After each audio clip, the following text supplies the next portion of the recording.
मेरी ख्वाहिशें, मेरे अरमान, मेरा बस यही सपना, जिंदगी में हर कोई समझे हम सफर मुझे अपना, अपना, बस अपना।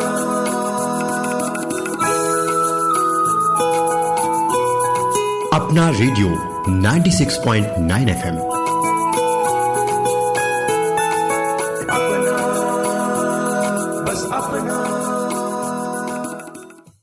आगोश में फूलों की थिरकता हुआ शोला, अंगारों के गहवारे में सोई हुई शबनम, एक जज्बा, एक एहसास, एक अंदाज, एक आवाज, निखरा हुआ एक दर्द, तपाया हुआ एक गम, इंसान की सूरत में धड़कता हुआ एक दिल, पैकर में अनासिर के कोई दीदार पुरनम, सीने में समोए हुए गंगा का तमव्वुज, कांधे पे हिमालय का उठाए हुए परचम, नैरंगिए अफकार का सिमटा हुआ दरिया, बेताबिए जज्बात का ठहरा हुआ तूफान, फारूक का मतवाला, उखुवत का पुजारी, गौतम का दिले राम, अहिंसा की रगे जां, अपनी ही खताओं का वो नक्काद जवां फिक्र, वो अपने ही असरार का एक सैल खिरामा, माहौल के सीने का दहकता हुआ लावा, तारीख के माथे पे सजाई हुई अफशां। मोहनदास करमचंद गांधी की तारीफ में ये नज्म लिखी है हुरमतुल इकराम साहब ने। नमस्कार साथियों, आप सुन रहे हैं अपना रेडियो 96.9 FM पर। मैं हूं शमीम खान। महात्मा गांधी ने पूरी दुनिया को सत्य और अहिंसा का रास्ता दिखाकर भारत देश को गुलामी की बेड़ियों से मुक्ति दिलाने में जी जान लगा दी थी। उन्होंने लोगों के बीच देशभक्ति की अलख जगाने के साथ ही नस्लीय व जातिगत भेदभाव जैसी सामाजिक कुरीतियों पर भी जमकर हमला किया। वो हमेशा कहा करते थे, किसी भी तरह के विरोध का मार्ग हिंसात्मक नहीं हो सकता है।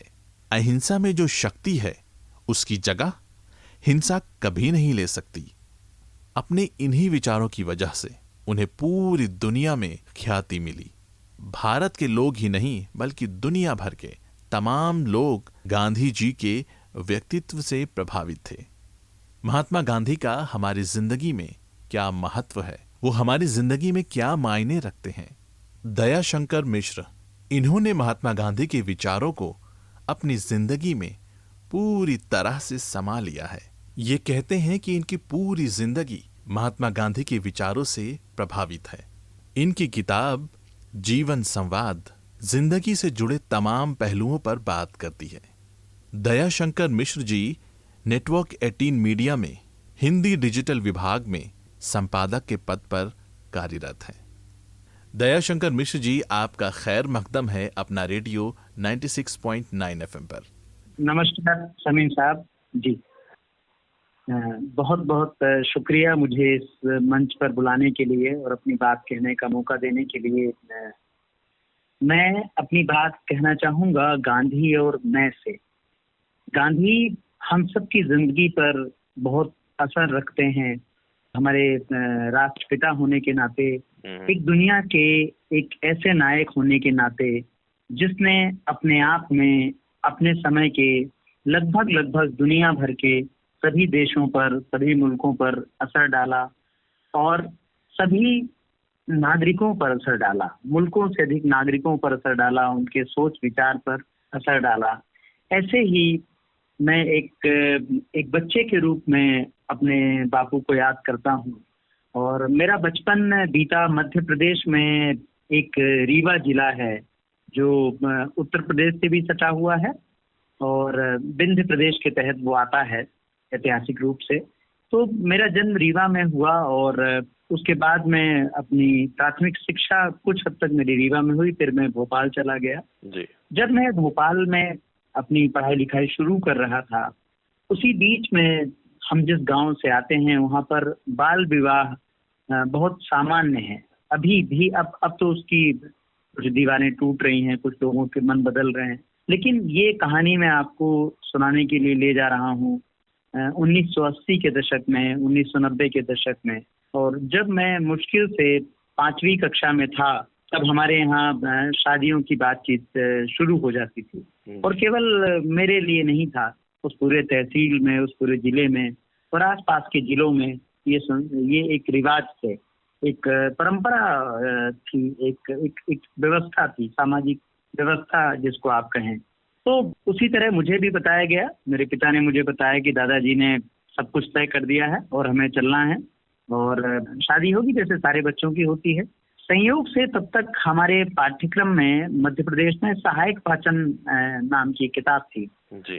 तो मैं उसको पढ़ चुका था और उसमें गांधी के जीवन की बहुत ज्यादा झलकियां तो नहीं थी, लेकिन गांधी के जीवन के इन सब चीजों के बारे में विचार थे कि गांधी बाल विवाह के बारे में क्या सोचते हैं और बचपन और विद्यार्थियों के जीवन के बारे में गांधी की क्या राय है। तो सच पूछिए तो मेरे बचपन में मुझे जब अंधेरा लगा तो गांधी उजाले की तरह आ गए, जब अंधेरा हुआ तो गांधी एक दिए की तरह आ गए। और मैंने वो जिद पकड़ ली कि गांधी कहते हैं कि बाल विवाह खराब है, बाल विवाह नहीं होना चाहिए, बच्चों का इस पर अच्छा असर नहीं पड़ता। ये एक बच्चा पढ़ रहा था जो अकेला था, बहुत बहुत तन्हा था, क्योंकि मेरी माँ मेरे साथ नहीं थी, वो गांव में रहती थी, मैं और मेरे पिता ही वहाँ पर भोपाल में रहते थे। और मेरे पिता एक बहुत सत्यनिष्ठ, बहुत सामान्य जीवन जीने वाले व्यक्ति हैं, लेकिन उनके ऊपर भी उन रिवाजों का असर जाहिर तौर पर उस वक्त था जी। और ये जो पुराने विचार हैं वो हमारे ऊपर एक नशे की तरह होते हैं। और मैं गांधी के विचारों में इतना डूब गया था, वो एक छोटा बच्चा, कि लगा कि गांधी इस डूबते को तिनके का सहारा है। और मैंने शमीम साहब वो बात पकड़ ली और मैंने अपने पिता से तर्क और गुजारिश शुरू की और मैंने कहा कि आप कहते हैं कि हमें सच बोलना चाहिए और आप खुद भी सत्यनिष्ठ हैं, लेकिन जब मैं कहता हूं कि गांधी बाल विवाह के लिए मना करते हैं तो आप क्यों राजी नहीं होते। तो उन्होंने कहा कि बेटा, गांधी बहुत बड़े आदमी थे, हमें गांधी नहीं बनना है, क्योंकि गांधी बन के ना हमारा गुजर नहीं होगा, हम नहीं अपनी जिंदगी को चला पाएंगे। तो मैंने उनसे कहा कि क्यों नहीं चला पाएंगे, गांधी ने कौन सी ऐसी बात कही है जिसके सहारे चलना मुश्किल है। खैर, वो जाहिर है कि परंपराओं को आप तर्कों से केवल नहीं रोक सकते हैं। तो ये बात उन्होंने मेरे गांव में बताई, फिर एक बहस शुरू हुई और मेरे ऊपर तमाम तरीके के दबाव थे, समाज के और सभी लोगों के। और जो बच्चे मेरे साथ उच्च शिक्षा में या मुझसे पहले पढ़ के देश के अलग अलग शहरों में पढ़ रहे थे बच्चे, ऐसा नहीं कि उस गांव से केवल मैं था जो भोपाल में मेरी परवरिश हो रही थी, मेरे साथ के बच्चे जलगांव में पढ़ रहे थे, जबलपुर में पढ़ रहे थे और मध्य प्रदेश, महाराष्ट्र के अनेक हिस्सों में पढ़ रहे थे। लेकिन ये परंपराओं का असर होता है, रिवाजों का असर होता है कि कोई भी व्यक्ति मेरे समर्थन को नहीं आया। सब पढ़े लिखे लोग थे, डॉक्टर, इंजीनियर, शिक्षक, लेकिन सबको लगता था नहीं, जो चला आ रहा है और बेहतर है। तो गांधी ने मेरे जीवन को वो ऊर्जा दी, वो उजाला दिया कि अगर तुम्हें लगता है कि तुम सत्य की नाव पर हो या तुम्हारे पास वो मशाल है जिससे दुनिया रोशन हो सकती है, तो तुम्हें अपने आप पर भरोसा करना होगा। गांधी वो नाव थे जिस पर मैं भरोसा कर सकता था। मेरे लिए गांधी के दूसरे विचार तो मेरे जीवन में बाद में आए, लेकिन एक छोटे बच्चे को जब उदासी, तन्हाई और ऐसे विचार घेरते थे कि मेरे जीवन का क्या उद्देश्य है या क्या होगा, इतने सारे लोग मेरा विरोध कर रहे हैं, तब गांधी मेरे लिए एकदम जैसे सामने खड़े होकर मुझसे बात करते हैं और कहते हैं कि तुम डरो नहीं। और ये सब ऐसी बातें थी जिसमें मेरे अंदर बहुत सारा अकेलापन आ रहा था। एक बिल्कुल मुझे लगता था कि ज्यादा अच्छा है कि इन सबसे दूर चले जाओ, कहीं घर से कहीं भाग जाओ, कुछ और कहीं चले जाओ, क्या ऐसे लोगों को समझाने से क्या होगा। तब गांधी ने जो एक जरूरी सबक मुझे सिखाया, जिस पर मैं जीवन संवाद में लगातार लिखता रहता हूँ, और वो था असहमति और प्रेम। तो यहाँ गांधी मुझे समझाते हैं कि जरूरी नहीं कि तुमसे ये लोग सहमत हों, तुमसे ये लोग राजी हों, लेकिन उसके बावजूद प्रेम तो तुमसे ही करते हैं और तुम भी प्रेम इनसे करते हो। जबकि हमारी जिंदगी में होता ये है कि जब हम किसी से असहमत हो जाते हैं तो मान के चलते हैं कि प्रेम की डोर भी टूट गई, प्रेम का साथ भी टूट गया। तो गांधी मुझे समझाते हैं कि देखो, कस्तूरबा गांधी के बहुत अलग अलग विचार हैं परंपराओं के निर्वाह को लेकर। या गांधी जब कहते हैं कि मलमूत्र की सफाई होगी, या जो गांधी जो उपहार पाते हैं उसमें कस्तूरबा के विचार दूसरे हैं, बच्चों के लालन पालन के विचार दूसरे हैं, तब वो कस्तूरबा से नाराज तो हैं लेकिन प्रेम कम नहीं है। जो तिलक के विचार हैं हिंसा के बारे में, जो सुभाष के विचार हैं, टैगोर के राष्ट्रवाद को लेके जो विचार हैं, या जो नेहरू के विचार हैं, वो गांधी के विचारों से में सबकी सहमति नहीं है। गांधी का तो रास्ता ही अलग है, लेकिन ये सब वो लोग हैं जिनके लिए गांधी ने प्रेम के द्वार खोले हैं और जिन्होंने गांधी के लिए प्रेम के द्वार। तो गांधी यहाँ आके मेरे लिए एक मशाल बन जाते हैं और वो कहते हैं कि दयाशंकर, अगर तुम भाग जाओगे तो मैं तुम्हारा साथ नहीं दूंगा, क्योंकि गांधी भागते नहीं है। गांधी है खड़े होकर डट कर मुकाबला करना है, सत्यता से मुकाबला करना है। इसमें छल नहीं है, इसमें कपट नहीं है। तो एक बच्चा जो 5वीं कक्षा में अपने समाज और समुदाय से एक संघर्ष में है कि वो विवाह नहीं करेगा, उन चली हुई रिवायतों को नहीं मानेगा, फिर वो 30 वर्षों तक टिका रहता है। मेरी शादी फिर उम्र के 30वें पड़ाव में होती है और तब तक तमाम चीजों से मैं लड़ता रहता हूँ, संघर्ष करता रहता हूँ। लेकिन मैं पूरी ईमानदारी से आपके इस प्लेटफॉर्म पर कहना चाहूंगा कि उन सारे लोगों से मेरा प्रेम बना रहा। और इसकी एक छोटी सी झलक ऐसे है कि मेरी शादी में वो सब लोग आए जो मेरे विवाह के बचपन में जो मेरा विवाह कराना चाहते थे या मेरे विरुद्ध थे, या अभी जीवन संवाद जो जीवन को आगे बढ़ाने के लिए गांधीयन मॉडल पर काम कर रही है मोटे तौर पर, और आत्महत्या और तनाव पर एक सीरीज है, उसके विमोचन में दिल्ली में मैंने अपने उन सब लोगों को बुलाया जो मेरे विरुद्ध खड़े थे उस वक्त जब उनको लगता था कि मेरा विवाह होना चाहिए। तो क्योंकि ये गांधी ने मुझे सिखाया था कि असहमति और प्रेम अलग अलग नहीं है। मतलब नहीं है से जब मैं कह रहा हूँ तो मतलब असहमत रहो लेकिन प्रेम का दरवाजा बंद नहीं करना है। हम आजकल जो देख रहे हैं कि बच्चे अपने घरों से दूर हो जाते हैं या कोई ऐसा कदम उठा लेते हैं जो नहीं उनको उठाना चाहिए, तो वो मोटे तौर पर ये दिक्कत तब आती है जब वो असहमति और प्रेम को एकदम अलग अलग मान लेते हैं कि मैं असहमत हुआ तो मेरा प्रेम कम हो गया, मैं सहमत हूँ तभी मेरा प्रेम। ऐसा नहीं, असहमति के साथ भी प्रेम है। गांधी का मेरे जीवन में सबसे बड़ा जो सूत्र है वो निरंतर यही, चाहे वो जैसे भी विचार हैं, लेकिन उसका प्रेम का धागा नहीं तोड़ना है, प्रेम का सिराग नहीं छोड़ना है। तो गांधी यहाँ पर मेरे लिए या हम सब के लिए एक मशाल हैं, एक सामान्य विद्यार्थी से महानतम नायक बनने की कथा है। ज्यादातर बच्चे आजकल हम देखते हैं कि स्कूलों में और कॉलेजेस में अपने खराब प्रदर्शन की वजह से बहुत गहरे तनाव में हैं और बच्चों की आत्महत्या एक बड़ा ज्वलंत विषय बनता जा रहा है। हम सब जानते हैं कि गांधी एक बिल्कुल भी अच्छे छात्र नहीं थे और यहाँ तक कि गांधी कहते थे कि स्कूल में बिताए गए उनके दिन सबसे ज्यादा मुश्किल के दिन, क्योंकि जिस शानदार अंग्रेजी से आगे चल के गांधी पूरी दुनिया को एड्रेस कर रहे हैं, पूरी दुनिया से संवाद कर रहे हैं, वो गांधी स्कूल के दिनों में परेशान है क्योंकि स्कूल उनके हिसाब से नहीं है। इसलिए गांधी आगे चल के बात कहते हैं कि अगर स्कूल तुम्हारे हिसाब से नहीं है तो हमें बच्चों के साथ खड़ा होना पड़ेगा, बच्चों के हिसाब से स्कूलों को बनाना पड़ेगा, स्कूल के हिसाब से बच्चों को नहीं बनाना पड़ेगा। तो ये जो बात है कि जो एक असफल व्यक्ति है, भले वो छात्र है, भले वो जीवन में कहीं भी है, किसी अंधेरे में है, गांधी का जीवन उनके लिए एक मिसाल की तरह है। मैं यूँ कहूँगा कि गांधी हम सब के लिए एक उजाला है और मैं तो ये मान के चलता हूँ कि मैं गांधी का एकलव्य हूँ। मेरे जीवन में गांधी से मिलना नहीं था, लेकिन गांधी के वाक्य, गांधी की बातें, गांधी की किताबें, गांधी के वांग में मैं उनसे अपने आप को गांधी का एकलव्य कहलवाने में बहुत फक्र महसूस करता हूँ, क्योंकि गांधी के पास हमें देने के लिए अनंत है, बस हम लेना चाहें। गांधी के पास आप प्रश्न लेकर जाइए कि बापू मेरी ये समस्या है और बापू बिल्कुल सरलता से आपकी उस सारी समस्या का निदान कर दे। एक बात और जो मैं जोड़ना चाहूंगा, कहना चाहूंगा, और वो है सत्यनिष्ठा। सत्यनिष्ठा मतलब ये नहीं कि केवल सत्य है तो सही को सही कहना। सत्यनिष्ठा मतलब है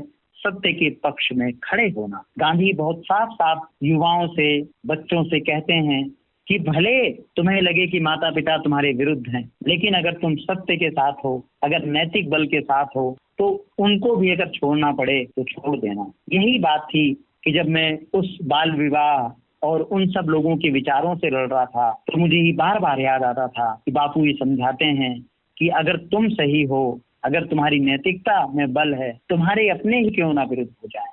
हम आजकल क्या देखते हैं, जब हम बच्चों से बात करते हैं या अलग अलग जगहों पर स्कूलों और कॉलेजों में हम जाते हैं बात करने, आप और हम सभी लोग देखते हैं कि लोग यही कहते हैं कि माता पिता नहीं मान रहे हैं तो बच्चियां मजबूरी में शादी कर लेती हैं, लड़के मजबूरी में दहेज ले रहे हैं, या माता पिता के विरुद्ध क्यों नहीं खड़े हैं। वो कैसे गांधी को मानते हैं। गांधी केवल 2 अक्टूबर को याद किए जाने वाला कोई व्यक्ति नहीं है। गांधी हमारी आत्मा है।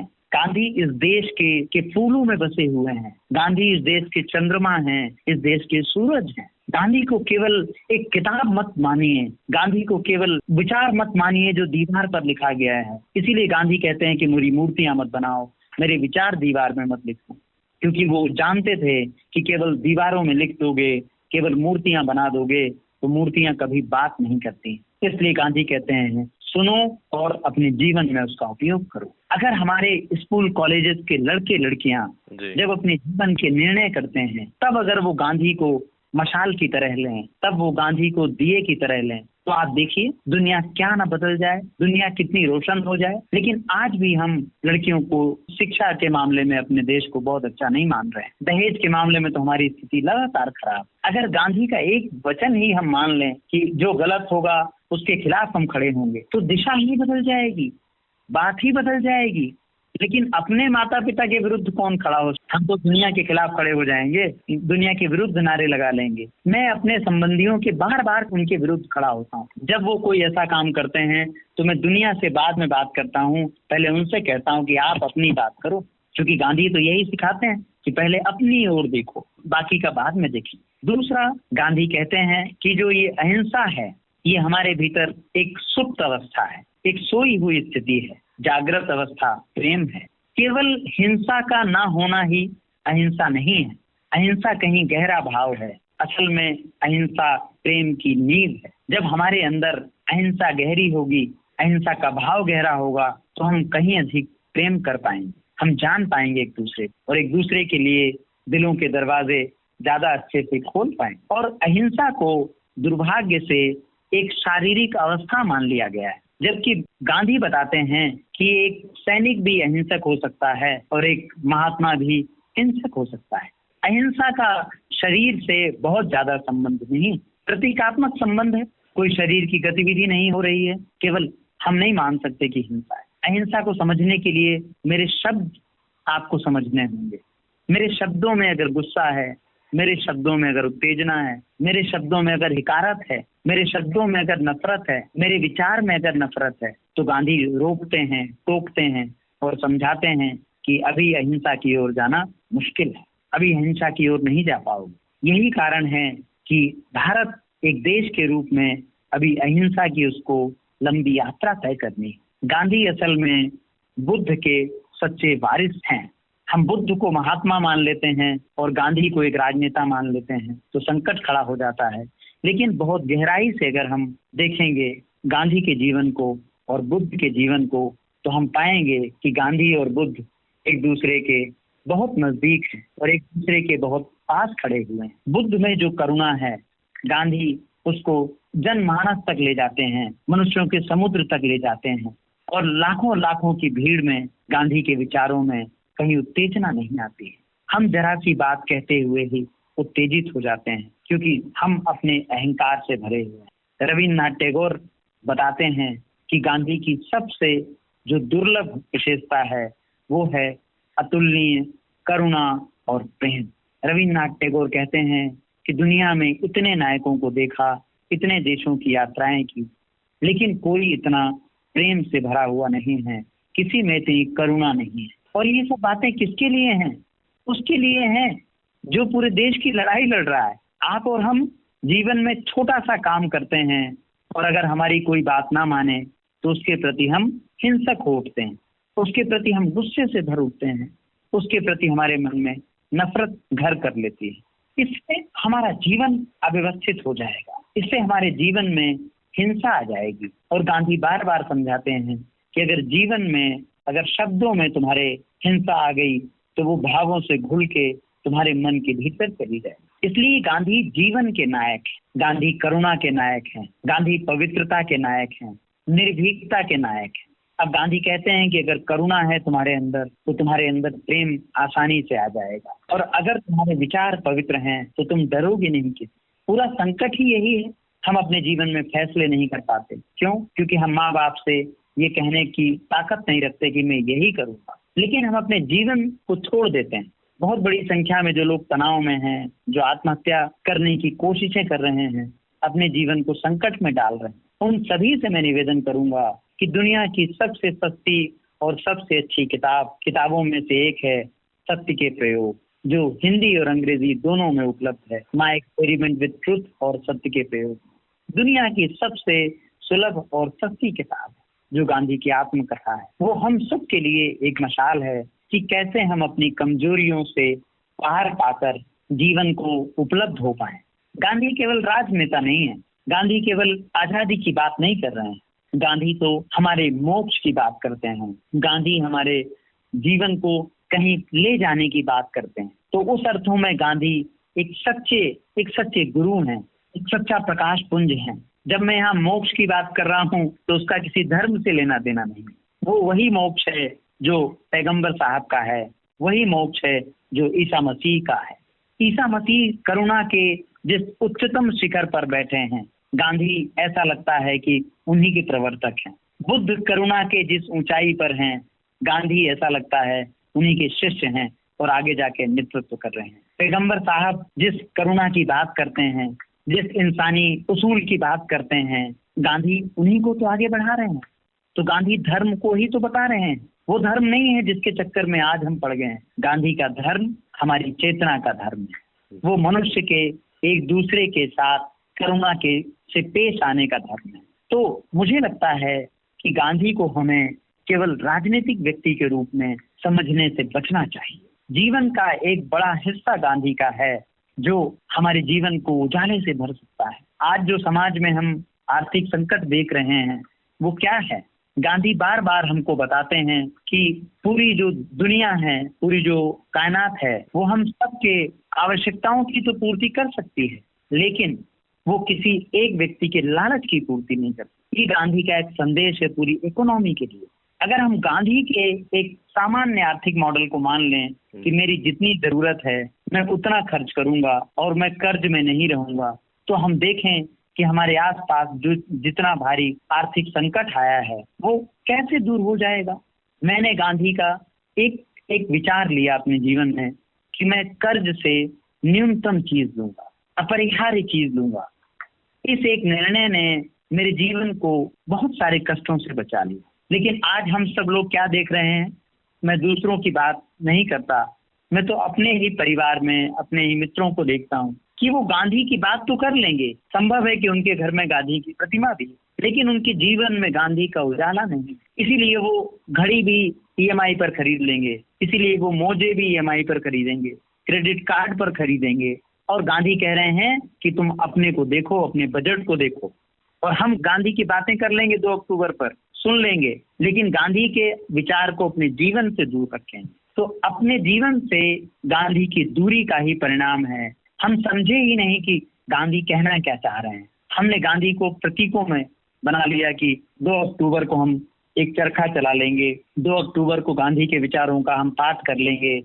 यहाँ तक भी ठीक है, लेकिन गांधी जीवन में जब तक नहीं आएंगे तो गांधी को हम उपलब्ध नहीं हो पाएंगे। और जब तक हम गांधी को उपलब्ध नहीं हो पाएंगे तब तक हम हिंसा से, तब तक हम जातिगत द्वेष से, तब तक हम स्त्री पुरुष संबंधों में बराबरी से कोई बात नहीं कर पाएंगे। और तब तक हम संकट के समय गांधी को देखेंगे लेकिन गांधी हमारी मदद नहीं कर पाएंगे। गांधी हमारी मदद तभी कर पाएंगे जब हम गांधी को अपने जीवन में आने, और उनको जीवन में लाना कठिन हो गया है क्योंकि हमारे रास्ते जटिल हो गए हैं। लेकिन अगर थोड़ा धैर्य, थोड़ी करुणा और थोड़ा साहस अगर हम अपने जीवन में ला सकें तो मुझे लगता है गांधी मार्ग को पाना उतना मुश्किल नहीं। गांधी बार बार याद दिलाते हैं कि केवल प्रेम ही बचाएगा, केवल प्रेम से ही चलोगे। आप देखें कि आजादी के बाद जब भीषणतम दंगे हो रहे हैं और गांधी पहुंच के खड़े हो जाते हैं तो गांधी क्या है जो गांधी को देख के लोगों के हाथ रुक जाते हैं? क्योंकि वो नैतिक बल है, वो भरोसा है गांधीयन विचार में, क्योंकि गांधी के कहने और करने में फर्क नहीं है, तो सत्य निष्ठा है। अगर हमें अपने जीवन की आस्था को उपलब्ध होना है, अगर हमें अपने जीवन को जानना है, समझना है, दूसरी चीजें तो बाद में ठीक होंगी, दुनिया तो हम बाद में बदलेंगे, जो बाहर प्रतिरोध करना है वो बाद में करेंगे, पहले खुद को संभालना होगा। इसीलिए गांधी के जो छोटे छोटे प्रसंग हैं जीवन से जुड़े हुए, उसमें से एक प्रसंग है जो निश्चित रूप से हमारे बहुत सारे सुनने वालों ने सुना होगा कि गांधी के पास एक माँ आई अपने बच्चे को लेकर के, और उसने कहा कि बापू मेरा बेटा गुड़ बहुत खाता है, आप कुछ कह देंगे तो ये छोड़ देगा। गांधी ने कहा कि 15 दिन बाद आना। 15 दिन बाद पहुंची वो, और बापू उस बच्चे को समझाते हैं और कहते हैं कि देखो गुड़ खाना ठीक बात नहीं है, तुम गुड़ खाना छोड़ दो। और वो बच्चा अपनी माँ से वादा करता है कि मैं गुड़ नहीं खाऊंगा। तो वो धीरे से पूछती हैं बापू से कि बापू मुझे इतनी दूर से मैं आती हूँ, उसी दिन क्यों नहीं इसको समझा दिया, 15 दिन बाद क्यों बुलाया? तब बापू कहते हैं कि दरअसल मैं भी गुड़ खाता था, अगर मैं इससे अभी कह देता तो वो झूठ होता और इसके ऊपर इस बात का असर नहीं। ये जो हमारे पेरेंटिंग के, जिसको हम आजकल लोकप्रिय संवाद में पेरेंटिंग कहते हैं या बच्चों का पालन पोषण कहते हैं, देखिए उसमें क्या कमी है। यही तो बात है कि बापू उससे नहीं कह पा रहे हैं कि तुम ये आदत छोड़ दो, क्योंकि बापू उस आदत की गिरफ्त में है। और हम अपने बच्चों को क्या सिखा रहे हैं? जो हम कर रहे हैं वही बच्चों को सिखा रहे हैं। जो भाषा हम बोलते हैं, जो विचार हम रखते हैं, उससे बच्चे जब उसकी नकल करते हैं तो बच्चों से कहते हैं ऐसा नहीं करना है। एक बार फिर हम गांधी को अपने जीवन से दूर कर देते हैं, कोने में खड़ा कर देते हैं। गांधी को जीवन के कोने में नहीं खड़ा करना है, गांधी को मुख्य धारा में लेके आना है। जीवन के हर प्रश्न का उत्तर गांधी के पास, चाहे वो करुणा हो, चाहे वो पवित्रता हो, चाहे वो हिंसा हो, चाहे वो अहिंसा हो, चाहे वो डर का सामना करना हो, चाहे वो आर्थिक जीवन शैली हो, गांधी सारी चीजों पर बात कर रहे हैं। इसलिए कहा जाता है कि गांधी का जीवन ही उनका संदेश, उसके लिए अलग से कोई अनुसंधान की आवश्यकता नहीं है। लेकिन एक उपकरण है जिसके बिना किसी गांधी मार्ग पर चलना बहुत मुश्किल है, और वो है अपने से ईमानदारी। तो मुझे लगता है कि अगर हम अपने प्रति ही ईमानदार हैं, अगर हम जो कह रहे हैं उसको निभा ले जाएं अपने जीवन में, तो अपने जीवन की आस्था को उपलब्ध हो जाएंगे और जीवन के प्रति गहरे अनुराग को उपलब्ध हो जाएंगे। जो चला आ रहा है जरूरी नहीं कि वो सही हो, जो कोई बच्चा कह रहा हो, जो कोई युवा कह रहा हो, जरूरी नहीं कि वो गलत हो। गांधी ये शक्ति देते हैं कि बच्चा भी सही कह सकता है और बाकी बुजुर्गों की दुनिया भी गलत कह सकती है। इसलिए गांधी कहते हैं उठो और खड़े हो जाओ अगर तुम्हें लगता है कि तुम सत्य के साथ। तो मुझे लगता है कि हमारा जीवन गांधी के बहुत निकट हो सकता है, उसकी दूरी गांधी से बहुत अधिक नहीं है। गांधी तो बार बार हमारे मन के दरवाजों पर, हमारे दिल के दरवाजों पर दस्तक देते हैं, लेकिन हम गांधी से इतने विमुख हो गए हैं, गांधी से इतने दूर चले गए हैं कि गांधीयन विचारों को हम अपनाना ही नहीं चाहते। गांधी की उस बार बार खटखट की, गांधी के बार बार दस्तक को हम अनसुना कर देते हैं और उनके लिए अपने दरवाजे बंद कर लेते हैं। तो मुझे लगता है शमीम साहब की जीवन में जो संकट हैं और जिनसे हम घबरा रहे हैं, उनके लिए दुनिया में इस वक्त जितने सारे मॉडल मौजूद हैं, जितने सारे मार्ग मौजूद हैं, उन सभी में गांधी मार्ग सर्वोत्तम है और दुनिया के दूसरे देश उनसे उजाला ले रहे हैं। वो वैकल्पिक मार्गों की बात कर रहे हैं, अपने संकटों में गांधी को याद कर रहे हैं। और हम गांधी को अगर केवल याद करने के लिए याद करेंगे तो बात नहीं बनेगी। गांधी तो हमारे अपने हैं और अपने को केवल याद नहीं किया जाता, उनकी बातों को साथ लेकर जीवन में चला जाता है, आगे बढ़ा जाता है। मेरा निवेदन होगा और मेरी गुजारिश होगी कि हम सब गांधी के जीवन को जानें और उन पर अधिकतम संवाद करें और उनके जीवन से प्रेरणा लेकर अपने जीवन को उन अर्थों के लिए लगाएं, उन लक्ष्यों के लिए लगाएं जिससे मनुष्यता का भला होगा। और अगर पूरी मनुष्यता का भला होगा तो निश्चित रूप से कभी भी कुछ भी हमारे साथ ऐसा नहीं होगा जो हमारे हित में ना हो। आपका बहुत बहुत शुक्रिया हमसे जुड़ने के लिए।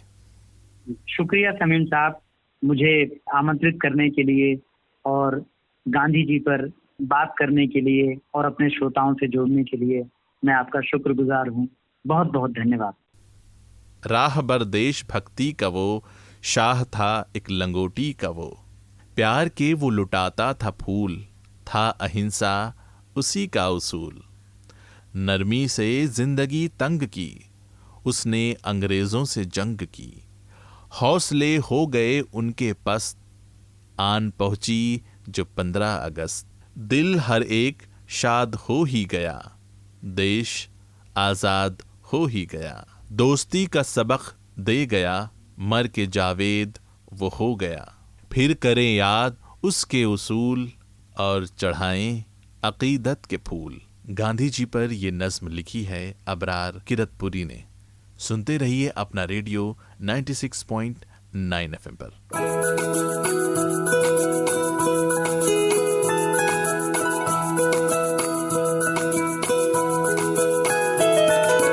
मेरी ख्वाहिशें मेरे अरमान, मेरा बस यही सपना, जिंदगी में हर कोई समझे हम सफर मुझे अपना अपना बस अपना।